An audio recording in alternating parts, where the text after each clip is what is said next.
भाई बहन का प्यार का आखिर कौन बना दुश्मन।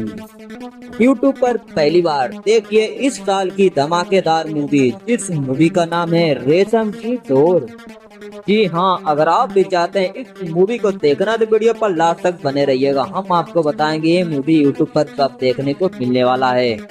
और अगर आप हमारे चैनल पर नए हैं तो चैनल को सब्सक्राइब करके बेल आइकन को जरूर प्रेस करें, क्योंकि हम ऐसे ही वीडियो आपके लिए लाते रहते हैं। सबसे पहले हम जान लेते हैं आखिर इस मूवी में स्टार कास्ट में कौन कौन नजर आने वाले हैं।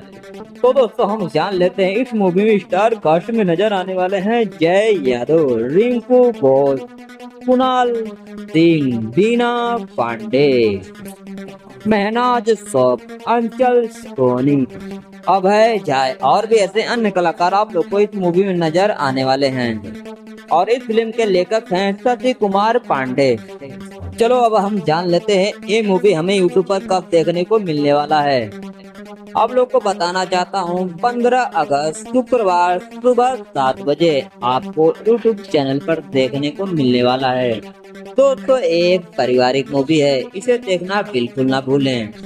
और ऐसी ही जानकारी के लिए वीडियो को लाइक करके चैनल को सब्सक्राइब करके बेल आइकन को जरूर प्रेस करें, क्योंकि जैसे हम कोई नई वीडियो लाएंगे आपको सबसे पहले देखने को मिलेगा।